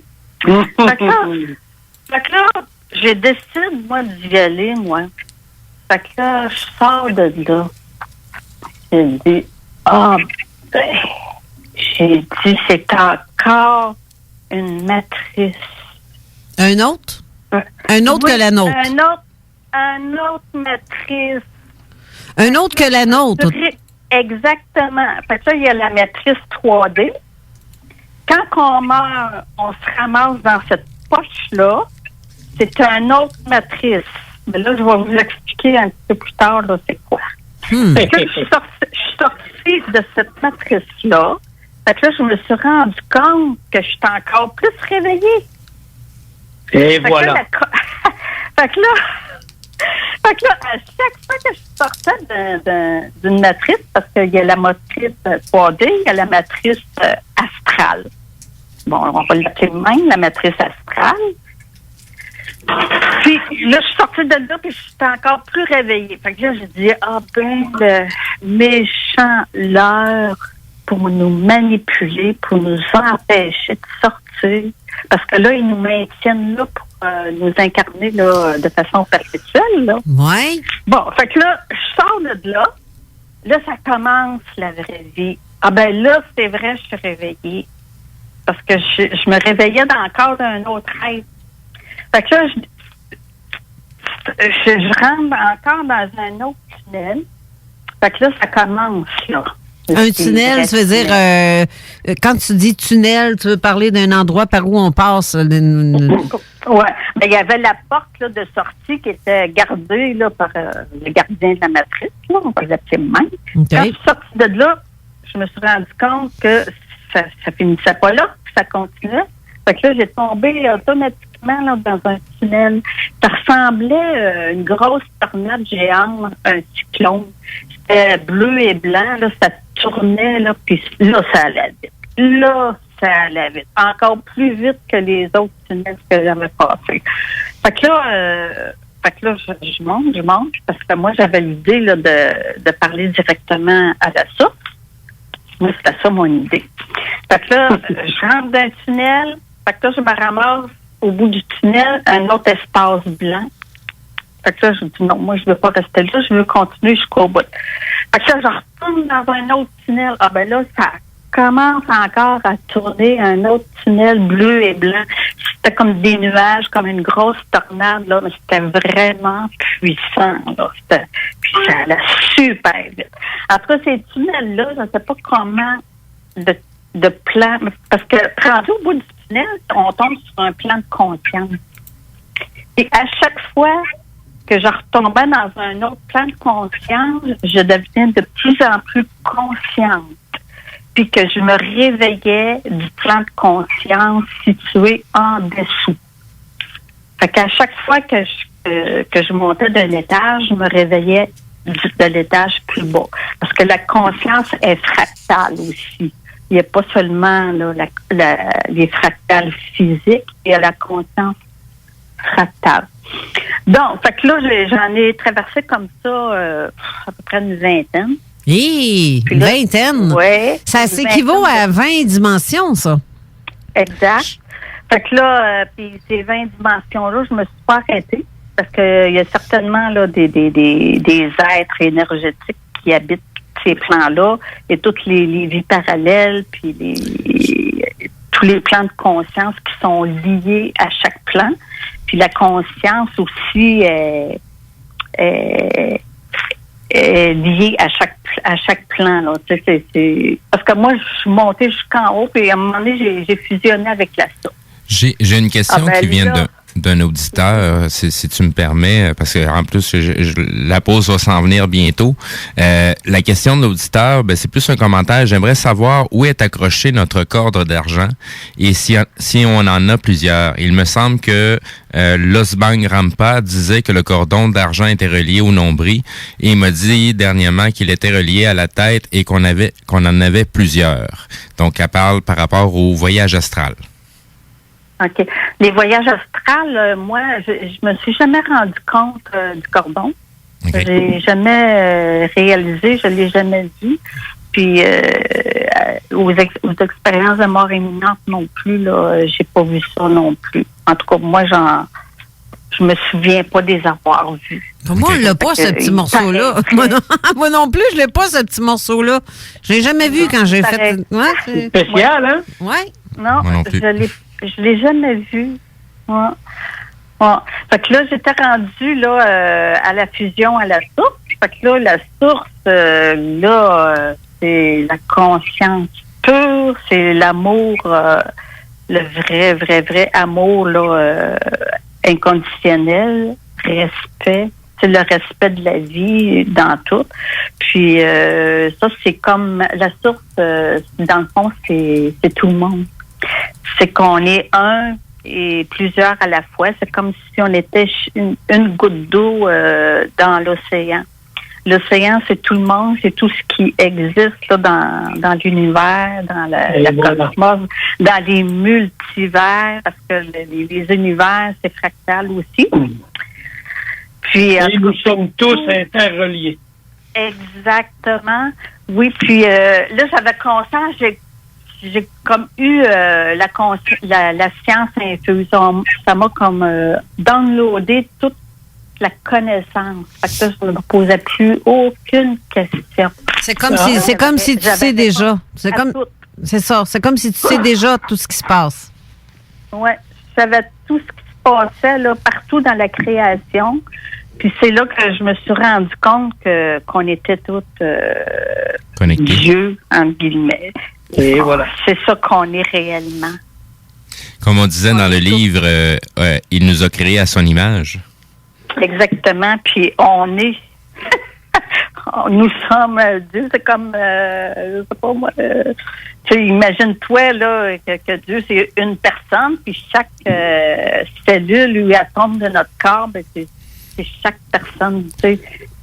On est toutes la même personne. Puis, en tout cas, j'avais conscience de tout ça en même temps. Puis, alors, tout, oui. 2 secondes. Alors, oui. Imagine-toi si à partir d'aujourd'hui, tout le monde s'éveillait à l'intérieur pour prendre conscience de toute cette force, à quelle rapidité tout ce qui se produit maintenant sur Terre pourrait disparaître instantanément. Exact. Ouais. C'est beaucoup plus facile que vous ne le croyez, mais eux utilisent ces matrices pour contrôler les médiums, pour contrôler tout ce qui se passe sur Terre. Les gens n'ont qu'à s'éveiller à prendre la décision ferme à l'intérieur d'eux, sans haine, sans violence, juste amour pour tous, parce que nous sommes tous interreliés. Donc, ce qu'on fait aux autres, on se le fait à soi. La journée que les gens vont réaliser ça, ce que certains qui veulent tant notre mal vont arrêter. C'est ce que j'appelle la phrase de « tant aussi longtemps que les gens de bien ne feront rien pour arrêter les gens de mal, les gens de mal vont pouvoir continuer à faire ce qu'ils font parce que c'est eux qui contrôlent la matrice. » Continue, Elmira. Oui. Mais avant de continuer, garde, on va y aller à la pause parce que, de toute façon, c'est dans 1 minute. Tantôt, se met y aller de suite. Ça va nous donner un peu plus de temps pour le reste de l'émission et pour, ça va être bien moins compliqué comme ça. Alors, restez là. On vous revient tout de suite après.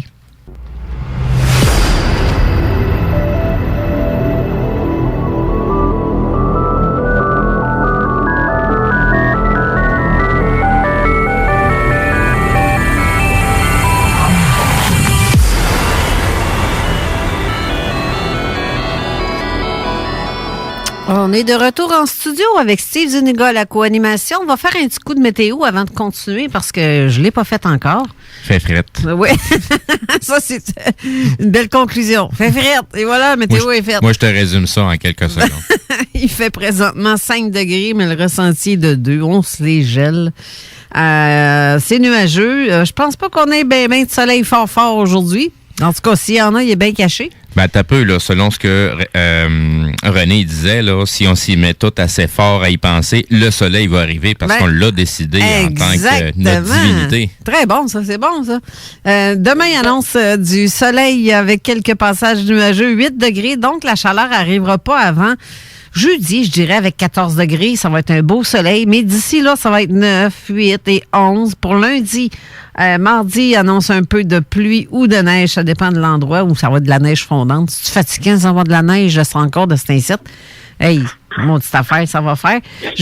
Vendredi, annonce la grosse averse avec 14 degrés, quand même assez confortable, mais les précipitations ont seulement comme possibilité de 70 %. Ça se peut qu'il ne mouille pas dans votre coin, comme ça se peut qu'il... En tout cas, on a 70 % de chance d'aller l'avoir sur la tête. Bref, beau retour du soleil, vraiment plein, là. Ça ira peut-être pas avant mercredi et samedi. Mais quoi que lundi, mais il fera pas chaud. Plantez pas vos tomates, ils vont toutes crever, là. Mais ça serait un test, ça, à faire. Faire venir la chaleur. Et sortir le soleil. Oui, toute la gang de même. C'est vrai, ça serait bon d'essayer ça. Hein, René? Ça se fait très bien. C'est quoi la méthode, d'après toi? C'est on dit, OK, comme dans les comment c'est, les oraliens? La méthode est utilisée par plein de groupes présentement. C'est rien que d'avoir une image mentale claire, nette et précise de ce que tu veux et non de ce que tu veux pas. J'imagine en train de dire, répète après moi, soleil. Ils en ont fait une chanson, si tu aimes le soleil, tape des mains. Au lieu de faire la danse de la pluie comme les Amérindiens faisaient, on va faire la danse du soleil. Oui, c'est ça. Oui, ça m'arrive des fois faire des folies de même, moi, danse du soleil, faire venir le soleil. Je dis pas que c'est efficace, là, tout le temps, mais ça arrive. Donc, on continue pour terminer l'émission parce qu'il reste pas vraiment, c'est notre dernière 20 minutes, mettons. OK. Donc, fait que là, j'étais en fusion là, avec la source. Alors, toutes les expériences de vie sont toutes ramenées à la source, que ce soit n'importe où là, dans le fin fond de l'univers, par tel E.T. qui est dans un tel lieu, un plan de conscience, il y a des archanges, en tout cas les anges, les E.T., peu importe, tout et absolument tout est ramené à la source parce que c'est la source qui crée tout ça, qui crée les autres formes de vie, qui crée toutes les vies. Alors, moi, j'étais dans la source, puis là, je checkais tout ça. Fait que là, je me suis dit, bon, là, ça fait assez longtemps que je suis ici. Peut-être 5 milliards d'années là, que j'étais là, fusionnée avec la source. Fait que là, c'était comme un espace là, lumineux avec des boules d'énergie. Là. Dans le fond, on est seulement énergie. C'est uniquement la conscience. On n'a aucun corps là, du tout. Là. On est uniquement d'énergie. Puis cette énergie-là, c'est de l'amour. Parce que c'était l'énergie de l'amour, ça contient tout ce qui peut exister. Puis c'est ce qui nous maintient toutes les formes de vie là. En fonction. Elle se trouve être placée où, cette énergie d'amour-là? Ben, dans le fond, c'est ce qui tient toutes les formes de vie qu'on voit. C'est grâce à ça. S'il n'y avait pas ça, il n'y a rien qui existerait. On baigne dans de l'énergie comme si ça serait dans un aquarium, là. Tout est énergie, puis l'énergie, c'est la même chose que l'amour. L'amour, c'est l'énergie. Ça contient tout. Puis c'est pour ça qu'il y a des groupes qui veulent garder l'énergie dans le négatif le plus possible. Ouais. Puis c'est la plus grande force de l'univers. Parce que dans le fond, c'est le même Dieu, énergie, amour. C'est synonyme, c'est la même chose. Là. Exact. Fait que là, j'étais en fusion avec la source. Puis là, je me suis dit, je vais créer d'autres mondes. Je vais aller dans des plans de conscience, expérimenter d'autres choses. Fait que là, j'étais censée, là, comme me réincarner, entre guillemets, sur un plan de conscience, mais plus élevé, pas sur la Terre. Fait que là, puis en même temps, je regardais la Terre qui était dans le trouble. Fait que là, dans le fond, tous les êtres qui étaient là, sur la Terre, là, c'était comme les autres parties de moi-même. Parce qu'on est tous un. Fait que là, j'ai dit, il faut que j'aille les sortir de là, il faut que j'aille les avertir de ce qui se passe vraiment. Fait que là, c'est là que j'ai commencé à descendre. En tout cas, fait que j'avais comme un petit détour à faire avant de continuer mon évolution là, sur d'autres plans là, de vie là, qui étaient situés plus haut. Fait que là, c'est ça. Fait que là, on a comme décidé ensemble, en tout cas la source ou moi, en tout cas, on est la même personne. Fait que là, j'ai continué à descendre. Fait que là, j'ai fait le chemin inverse. Fait que là, je descendais.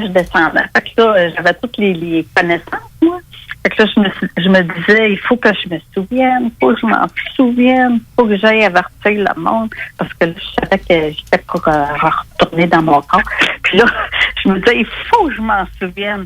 Puis à chaque fois que je descendais d'un palier, là, je commençais à oublier tranquillement. Fait que là, je me disais, de quoi qu'il fallait que je me souvienne? Fait que là, en tout cas, j'ai complètement oublié. La source me faisait comme un petit clin d'œil en me disant, wow, tu vas tout oublier, mais tu sais... tu vas pas parler. C'est ça. C'est ça. Fait que là, rendu dans mon corps, là, je dis, mon Dieu, que je me sens serrée dans mon corps, tu sais. Puis là, je ressentais toutes les vibrations d'amour, là, qui se répandaient partout, là, dans toutes mes cellules. Puis là, j'étais étendue dans mon lit, puis je restais comme ça. J'ai dit, oh là là, de quoi qu'il fallait que je me souvienne, tu sais. Fait que là, je vais passer ça vite parce qu'il faut que j'explique quelque chose de super important. Puis là, à peu près 4 ans, j'ai rencontré un être de lumière. Parce que là, je savais pas pourquoi j'étais revenue ici. Parce que j'avais tout oublié. OK, mais avant que tu continues, dis-moi, tu dis que tu as rencontré il y a 4 ans un être de lumière. Quand tu dis que tu as rencontré un être de lumière, c'est une lumière ou ben non, c'est un être lumineux? C'est une lumière. C'est juste une lumière. C'est une lumière qui avait comme une forme floue là, d'un être lumineux, mais c'était extrêmement brillant comme le soleil. Là. Okay. J'ai pas vu de trait là, physique parce que il y a 4 ans, je me disais, mais qu'est-ce qu'il fallait que je me souvienne? Puis pourquoi je suis revenue ici? T'sais? Fait que là, puis c'est comme un rêve lucide que j'ai eu, mais c'était pas vraiment un rêve, parce que c'était trop lucide pour être un rêve. En tout cas, il m'a sorti de mon corps, puis il m'a emmené loin dans les hautes sphères, puis il m'a comme downloadé des informations là, qu'il fallait que je divulgue là, en temps voulu. Puis c'est là qu'on est rendu aujourd'hui, puis c'est ça que je suis en train de vous expliquer. Fait que là, ça m'est revenu là, une compréhension de ce qui s'est passé là, durant la deuxième expérience de mort imminente.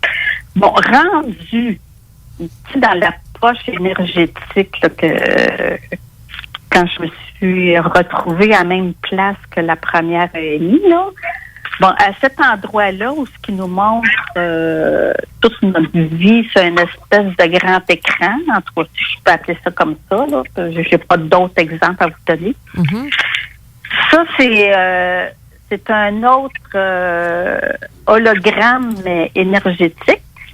C'est comme des extraterrestres, dans le fond, qui sont plus évolués, qui nous maintiennent dans cet hologramme astral-là pour qu'on leur serve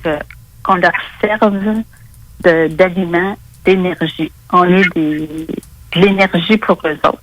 Parce que cette race d'extraterrestres-là, qui est super évoluée, se sont déconnectés de la source. Puis, en se déconnectant de la source, ils ont perdu leur moyen de s'alimenter en énergie. Parce que nous autres, on est censé d'y aller là, comme on veut. Puis, il y a certaines personnes qui se rendent jusqu'à la source. En tout cas, on est comme des êtres de lumière. Puis, eux, ils se nourrissent de ça, de nous. Fait que, ils nous maintiennent dans cet hologramme-là. Puis la façon qu'ils nous remettent sur terre, parce que quand on meurt, on se ramasse là dans l'hologramme astral. Puis là, nous, on s'imagine que c'est ça le paradis, mais c'est pas ça pantoute, là. Okay. Cette place-là, c'est comme un gros espace énergétique. Puis ce qui nous montre, c'est comme une technologie du miroir, que c'est l'exemple que je peux vous expliquer, là. C'est que nous, en étant des êtres de lumière, on a l'amour infini en nous. Puis eux, ils se sont déconnectés, c'est-à-dire qu'ils l'ont plus, ça. Ils savent pas c'est quoi l'amour inconditionnel. Fait que là, ils nous placent comme un espèce de miroir devant nous, puis ils nous font accroire que c'est eux qui projettent l'amour. Ça veut dire que quelqu'un, mettons un catholique qui meurt, fait que là, qui se ramasse là, il s'imagine qu'il voit Jésus. Ah, l'amour qu'il reçoit, mais il ne sait pas, mais il se regarde lui-même dans un miroir. Puis un juif, je ne sais pas si c'est Krishna, eux autres, je ne sais pas, en tout cas les musulmans. Bon, il arrive là, lui-ci, il meurt, il se ramasse là, puis là, la même race d'extraterrestres place un miroir devant le musulman, puis là, le musulman, il dit « Ah, c'est Allah, c'est Allah! » Fait que dans le fond, tu sais, à chaque personne, il place un miroir devant soi, puis on s'imagine que l'amour et l'être de lumière qu'il voit en face de lui, c'est Dieu, là, tu sais, fait que parce qu'il y a tellement d'amour qui est projeté, là, dans le fond, c'est nous-mêmes, parce qu'on est des parcelles de la source. C'est nous qui sommes la source. Dans le fond, c'est la technologie extraterrestre super avancée qui nous manipule comme ça pour qu'on retourne sur Terre. Là, ils nous disent tout ce que tu as fait, est-ce que tu as bien vécu? Genre, t'as pas fini tes devoirs? Puis c'est ça. Fait que là, puis parce que moi, durant mes 2 expériences de mort imminente, j'ai pas vu de personne que je connaissais, parce qu'il y en a beaucoup qui voient des parents décédés ou des amis décédés, qui c'est encore la même technologie, parce que eux, ils ont accès à toutes les vies passe là, dans l'hologramme 3D, parce que c'est eux autres mêmes qui ont écrit le scénario. Ils ont écrit... J'entends René rire. Exactement. Commencez-vous à comprendre comment ça marche, là? Ils ont écrit tous les scénarios, puis toutes les lignes de temps, là, que ce soit n'importe quelle décision que tu prends, là, mettons que tu as un choix à faire entre les rideaux bleus et les rideaux gris. Bon, ils ont tous décidé d'avance quel choix, là. Bon, si elle prend à gauche, on va écrire cette histoire-là, puis si elle prend à droite, on va écrire d'autres choses. Tout est déjà décidé d'avance. Fait que là, eux, ils ont accès à ça, parce que c'est eux qui l'ont écrit. Puis ils savent les vies de tout le monde, parce que tout le monde, on est juste des acteurs dans cet hologramme-là. C'est un peu la raison.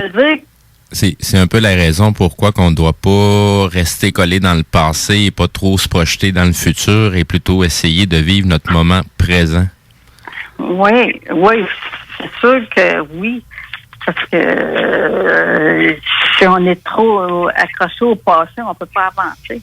Il faut que tu sois conscient de ce que tu vis dans le moment présent qui va faire que tu vas faire les bons choix dans ton futur. Sinon, tu restes toujours dans la ligne qui est tracée par eux, puis tu vis ce qu'eux ont prévu pour toi. Ouais. C'est ça. Tu l'expliques tellement bien, René, mieux que moi, là. Bon, alors là, j'étais rendu, bon, fait que là, moi, j'ai pas vu personne, là, j'ai pas vu mon père qui était déjà décédé, je l'ai pas vu, j'ai pas vu ma grand-mère, mais il y a du monde qui voit des connaissances comme ça. C'est encore cette technologie-là, étant donné que c'est eux autres mêmes qui l'ont écrit, ce scénario-là, ils ont accès à toutes les vies de tout le monde qui existe à la Terre, ils ont accès à toutes les lignes de temps, peu importe le choix qu'on a pris, ils ont accès à tout. C'est pour ça qu'ils m'avaient montré ça, moi, à la première réunion. Ils avaient montré le futur de ma sœur, puis ils m'ont manipulé comme ça. Et ils manipulent par nos liens d'attachement, nos liens karmiques. Les gens qui voient, regardent comme quelqu'un qui arrive au ciel, entre guillemets, là. Le monde appelle ça de même. Puis là, ils voient soit la mère ou le père de la personne, puis là, ils placent le miroir, ils prennent toute la vie de la personne, puis ils placent ça devant soi, puis ils regardent. Puis on voit soit le père ou la mère qui dit d'un ton calme, gentil, mais regarde, il faudrait que tu retournes à terre parce que les enfants ont besoin de toi, puis ci, puis ça. Mais ils te le font comprendre par soi-même, dans le fond. C'est nous-mêmes qu'on décide, mais c'est de la manipulation, tu sais.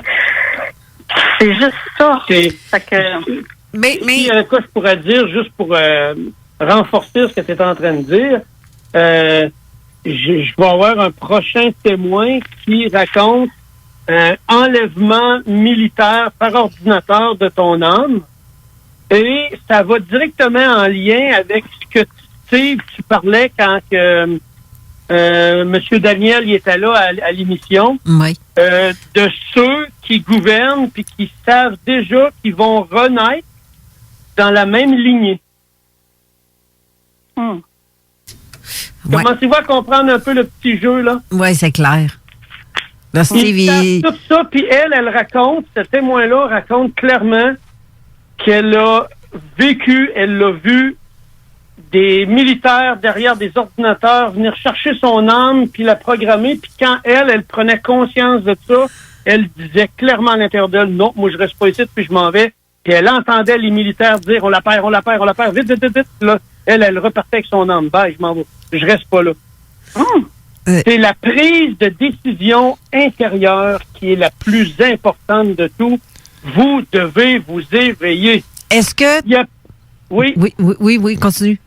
Il n'y a pas besoin d'aucune violence, puis surtout jamais aucune violence, aucune haine. Les manifestations ne servent à rien.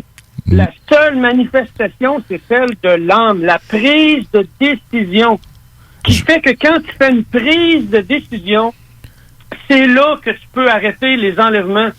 C'est là que tu peux faire que ces êtres-là qui viennent te chercher viendront plus te chercher. Je vais faire une petite parenthèse sur ce sujet-là. Tu sais, je sais pas si les gens se rappellent de ce dicton-là, mais parlez-en bien, parlez-en mal, mais parlez-en. On se trouve à toujours continuer à alimenter cet égrégore-là, là, cette mauvaise énergie-là, qu'on en parle, qu'on essaie de le défendre ou qu'on essaie de comme René disait, ça sert à rien d'en faire des manifestations. C'est que tant aussi longtemps qu'on reste collé sur le sujet, mettons, de ce qui se passe présentement, on se trouve à continuer à alimenter. Peu importe de quel côté qu'on se trouve, qu'est-ce qu'on veut apporter, tant aussi longtemps qu'on l'alimente, on le laissera pas disparaître à ce moment-là. Ouais. Ben, attends un petit peu, je vais te faire une bémol là-dessus parce que ça, ils utilisent les médiums pour ça. Pour dire, arrêtez de parler de ça, vous donnez de l'énergie à ça. C'est très clair pour tout le monde que tu ne peux pas changer ce que tu ne connais pas. Pour pouvoir changer quelque chose, tu dois en prendre conscience. OK? Oui. Puis quand tu n'en prends conscience, c'est là qu'il y a beaucoup plus de monde autour de toi qui va en prendre conscience. C'est là que tu peux changer. Comme Cathy O'Brien a écrit dans son livre, la force qu'eux ont, parce qu'ils ont installé une base au pied du mont Shasta, pour venir prendre le contrôle de la plupart des médiums sur Terre, qui n'ont pas conscience qu'ils se font manipuler. C'est ça. Ouais. Oui, de dire que l'énergie qu'on projette doit être en lien avec la belle énergie, mais si on veut que ça change sur Terre, il faut en prendre conscience.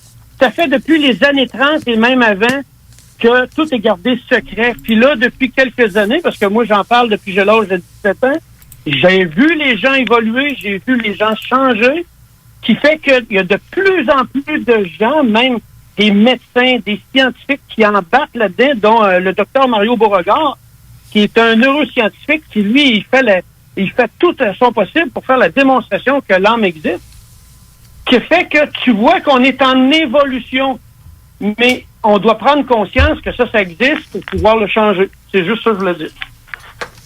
Ben là, l'émission reste à peine 2 minutes.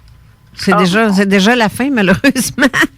Mais pour en conclure tout ça... Si je peux juste dire quelque chose. Ben oui. Pour en conclure, tous ceux qui sont prêts maintenant à le faire de la bonne façon, c'est très simple. Installez-vous calmement à un endroit, puis faites-le à chaque jour. Visualisez ce que vous voulez qui arrive sur Terre. Sans haine. Que ça soit pas contre quelqu'un, mais pour nous tous, parce que nous faisons tous partie de la même énergie, qu'on soit végétal, animal ou humain, nous faisons tous partie de la même énergie.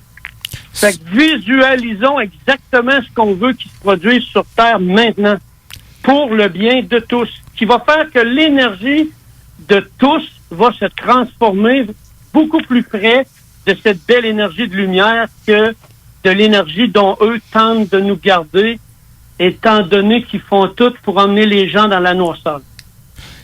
Mot de la fin aussi, Steve? Oui. Soyez le changement que vous voulez voir sur la planète. Et voilà. Bon, ça, c'est tellement bien dit. Sur ce, l'émission s'achève encore une fois. Merci beaucoup d'avoir été là. René, j'ai hâte d'avoir ton autre témoignage. Merci, Elmira. Vraiment, là, on va mettre tous les liens possibles et inimaginables sur le site internet de zoneparallèle.com. Et pour terminer l'émission,